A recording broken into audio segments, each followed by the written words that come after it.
A Polícia Militar deve divulgar hoje os detalhes da criminalidade em Teófilo Otoni, que aparece no Anuário Brasileiro de Segurança Pública entre as 20 cidades mais violentas do Brasil. O município, que fica no Vale do Mucuri, ocupa a posição de número 16, com 58,2 mortes violentas intencionais a cada 100 mil habitantes. Maranguape, no Ceará, lidera o ranking dessas cidades mais violentas do Brasil em 2024. A vice-liderança do ranking ficou com Jequié, na Bahia. Em seguida, vem Juazeiro, Camaçari, também na Bahia, e Cabo de Santo Agostinho, no Pernambuco. De acordo com o levantamento, 16 das 20 cidades mais violentas do país são do Nordeste e a Bahia concentra 5 das 10 cidades mais violentas do país. William, deixa eu começar com você, que eu me lembro muito bem, há um ano e meio, mais ou menos, a gente debatendo Teófilo Otoni aqui, nesse espaço do Conversa de Redação, e você alertava para algumas coisas que estavam acontecendo ali. E vem o Anuário da Segurança Pública e carimba a cidade como uma das cidades mais violentas do país. Ela está na posição de número 16, mas a gente tem que pensar que o Brasil tem não sei quantos mil municípios. Sim, então, sim. É uma posição a se preocupar. Bom dia para você. Muito bom dia. Muito bom dia, Júnior Moreira. Bom dia, bancada. Bom dia, os ouvintes da Itatiaia. Ontem eu entrevistei o secretário de Justiça e Segurança Pública do Estado de Minas Gerais, Rogério Greco. Nós abordamos esse tema aqui. Ele fala que isso é um movimento nacional e, se você observar, das 20 cidades, 16 estão realmente no Nordeste. E no dia 28 de junho, aqui no Conversa de Redação, nós debatemos uma invasão no Morro do Eucalipto, em Teófilo Otoni. Foi justamente quando a gente abordou esse tema de uma guerra entre Comando Vermelho e Primeiro Comando da capital. Ou seja, não é novidade para ninguém. Não, para ninguém, Júnior. E uma coisa que me chama muito a atenção é que entre as 20 cidades você não tem nenhuma do Rio de Janeiro. Paz, meus senhores, que é justamente a origem da facção Comando Vermelho, que expande cada vez mais. Não é mais uma facção regional, não é um grupinho de bandidos, a gente está falando de uma organização transnacional. Acho que falta o empenho do governo federal nesse enfrentamento. Em relação ao estado de Minas Gerais e de forma específica em Teófilo Otoni, eu queria fazer uma cobrança direta ao vice-governador Matheus Simões, ele que é o presidente do Conselho de Defesa Social. Eu entrevistei ele há pouco tempo e ele falava sobre as 5 ou 6 ações que eles estavam fazendo em cima do financiamento dessas organizações criminosas, uma força-tarefa.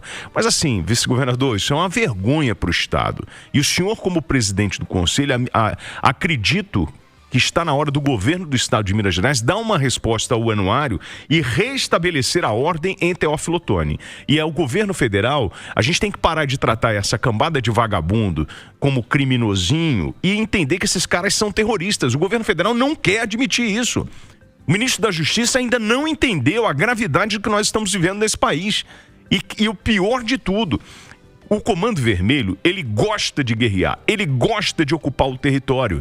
E quando ele ocupa o território, ele age como a milícia no Rio de Janeiro. Ele vai subjugar o morador, ele vai explorar os serviços de luz, água, gás, transporte. E a cidade fica refém e nós vamos perder esse território. Então, em função do ponto estratégico de Teófilo Otoni, eu recomendo, eu peço ao vice-governador, ô vice, tá na tua conta, amigo, você é o presidente dessa comissão. Então, é hora de juntar todas as forças do Estado de Minas Gerais para enfrentar isso em Teófilo Otoni, como também no Triângulo Mineiro, como também em Juiz de Fora, e restabelecer a ordem, impedindo que essa... Agora, volto a dizer, se o governo do estado não tem competência para isso ou não é capaz de fazer isso sozinho, a gente tem que cobrar do governo federal também, de todos os parlamentares de Minas que estão em Brasília, para a gente virar o jogo e começar a penalizar esses caras. A gente tem um problema sério. O Júnior, Polícia Militar prendeu no início do ano 10% da população carcerária. Ontem o secretário falou para mim o seguinte: olha, nós investimos 170 milhões nesses 4 anos aí no sistema penitenciário, mas tem 26 mil vagas em déficit. Faltam 26 mil vagas para acomodar todo mundo. Então, assim, a política nacional hoje, desculpa, é de desencarcerar o vagabundo. E a gente tem que começar a entender, botar assim, aumenta a pena pro cara que roubar um celular, mete 8 anos para ver se ele vai roubar. Não vai. O cara que é faccionado, bota aí 20 anos, como falou ontem o secretário. Então, assim, o vice-governador, isso está caindo na sua conta, amiguinho. Então, se o senhor quer realmente mostrar, né, o empenho e a força dessa comissão, tá na hora de cair para cima de dentro de Teófilo Otoni e resolver essa situação. O problema é que está todo mundo muito preocupado com as eleições do ano que vem, talvez não sobra tempo para isso, né? Mas não pode. Ô Edilene Lopes, será que a gente perdeu o controle? Bom dia para você. Ô Júnior, bom dia aos debatedores, bom dia aos ouvintes. Eu não tenho dúvida nenhuma de que a gente perdeu o controle. Você tocou no ponto certo, as eleições.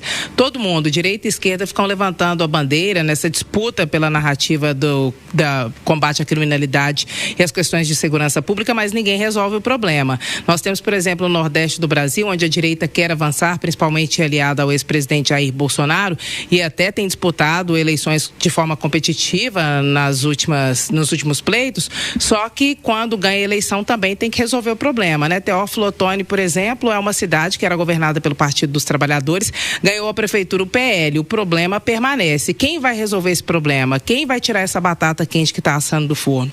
Essa é uma questão. Todo mundo conversa e ganha a eleição por causa de um debate de segurança pública, mas na hora de solucionar, ninguém soluciona. Cláudio Castro, que é do PL, por exemplo, governa um estado que hoje é um crime organizado endêmico no Rio de Janeiro, é um problema sem solução, e tem milícia e tem de tudo. Então eu acho que é hora de a política começar a levar essas questões a sério, como disse o próprio Travassos, e resolver o problema ao invés de ficar conversando fiado, dar solução, porque a criminalidade só avança e muito mais organizada que os políticos, pelo que parece. Edilene, o Cláudio Castro não tem nenhuma cidade dele lá nesse ranking de 20. Mas lá já tá trabalhando. Né? Exato. Lá o crime é endêmico, Travassos. O Comando Vermelho já toma conta de lá. Não, ele faz operação todo dia, ele bota o bloco na rua, ele enfrenta. Desculpa, gente. Não, tudo bem. Porque lá não tem, tudo bem, lá não tem guerra mais. Já todo mundo, lá o Comando Vermelho é que manda. Lá é enxugar gelo também, né? Enxugar gelo. Tá tudo novo, né? A turma tá brigando ainda para tentar ver quem que fica com o território. E é uma briga do Comando Vermelho com o PCC, né, Eduardo? Lembra da gente comentar isso? Acho que Renato Reis Neto trouxe isso uma vez, né? Bom dia para você. Bom dia para todo mundo. Foi exatamente o Teófilo Otoni que me fez mudar de ideia. Até então eu duvidava que as facções estivessem tão fortes entre nós. Depois que vi essa história do Morro do Eucalipto em Teófilo Otoni, eu pensei, meu Deus do céu, cidade de 130 mil habitantes, no pobre Vale do Mucuri, que está agarrado no paupérrimo Jequitinhonha, onde sobra gente boa, mas poucos são os que têm um poder aquisitivo melhor, o resto precisa de socorro. Aí você vai descobrindo que eles estão se espraiando para cidades menores.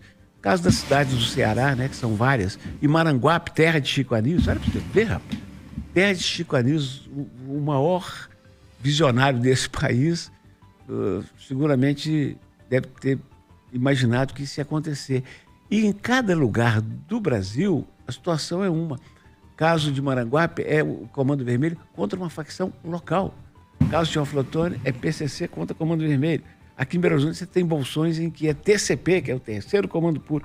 Mas o mais impressionante, já foi dito pelos colegas, é a indiferença das autoridades em relação a essa situação. Ô Júnior, a coisa é tão organizada e é tão assintosa que na segunda-feira à noite nós tivemos um choque da polícia que resultou na morte de 2 criminosos com larga ficha policial lá no bairro Copacabana, em Venda Nova, né? E um deles, o Denis Pimentinha, era apontado como 03, o terceiro na hierarquia do Comando Vermelho em Minas Gerais. A polícia ficou preocupada com o sepultamento dele no outro dia lá em Teófilo Otoni. E só porque a polícia esteve muito atenta que não houve coisa pior, mas houve uma carreata na cidade. Aqui no Morro das Pedras, gente, o crime se deu em Venda Nova, o sepultamento foi em Teófilo Otoni, e aqui no Morro das Pedras, do outro lado da Barão, em frente a Itatiaia, teve foguetório à noite, homenagem. Então o negócio é muito sério. E eu continuo estarrecido. Por exemplo, ontem, o presidente da República estava a cerca de 250 quilômetros de Teófilo Otoni, Minas Novas para Teófilo Otoni dá isso. O presidente da República ignora solenemente esse drama nacional e fala de Trump, e fala de Bolsonaro, e esquece o que dói no cidadão, que é a violência, que, sabe, gera números espantosos. De ontem para cá, a polícia descobriu, Júnior, que um rapaz de 23 anos, que já tinha matado 3 idosos para roubar 14 mil, amarrou as pessoas com as mãos para trás e deu tiro na cabeça. Depois descobriu que esse moço estava na rua e um rapaz passou com a bicicleta e repetiu uma brincadeira que eles tinham feito dentro do carro. Matou o rapaz. Agora descobriu que ele matou a machadada 7 anos atrás, um fazendeiro, para roubar a cabeça de gado. E esse troço está crescendo. Aí, primeiro, sabe por que o Lula não falou nisso? O Lula tem culpa e é muita. Mas por que o Zema, Júnior, não foi lá receber o Lula? Seja bem-vindo, senhor presidente da República. O senhor é bem tratado aqui, muito obrigado pelos investimentos que o senhor está fazendo. Agora aqui, ajuda a gente a combater a violência. Não é não, Júnior? Não é obrigação de todos fazer um esforço? Você não cria a tal da força-tarefa quando a situação está preta? E é um perigo falar situação preta, né? Porque em vez de preocupar com a segurança, vamos preocupar com a minha expressão. Quando a situação está ruim, e você já não vê possibilidade de solução, se não for uma força... Já falou, Tony, a polícia entrou de sola, diminuiu o estresse. Mas a polícia não dá conta de diminuir o estresse em todos os lugares ao mesmo tempo. Tem duas coisas que eu queria falar, só para fechar esse assunto, que eu acho que a gente acabou não tocando. Quando a gente fala que 16 cidades estão na Bahia, a proximidade geográfica ali do Vale do Mucuri com aquela região. Então a atenção precisa ser redobrada ali, né? E outra coisa, voltando àquela fala minha da questão das eleições do ano que vem. Gente, desculpa, mas não é fazendo vídeo no TikTok, não é comendo banana com casca que a gente vai resolver isso. Não é o Matheus Simões chutando o chão lá, falando que vai fazer uma obra não sei onde que a gente vai resolver isso. O governo Zema vai ficar marcado como o governo que deixou essas facções entrar aqui em Minas. E eles não estão fazendo nada para resolver. Eu posso fazer uma observação? Porque eu, quando cheguei aqui, isso foi em 2023, que eu comecei a falar de facção criminosa, o Edu, lembra? A gente conversou sobre isso, falou, não, William, a gente aqui segura... Ontem o secretário falou que essas facções estão desde 1993, mas essa expansão de território, ela vem dos últimos anos para cá. E isso vai, como você disse, cair na conta do Zema, realmente por... Gente, o Zema foi lá para El Salvador, ele viu o modelo e foi criticado, mas a gente tem que entender também que isso é um trabalho não só do governo do estado, do governo federal também. E aí a gente precisa botar isso de forma bem clara e parar de ficar gravando videozinho engraçado e falar real pro povo. E por que a situação em Goiás é diferente da de Belo Horizonte? Porque o caiado caiu para cima. Ô, Júnior, e para lembrar ao ouvinte da você já falou, mas é preciso realçar. O Brasil, senhoras e senhores, tem 5.570 municípios. Teófilo Otoni ficou em 16º lugar.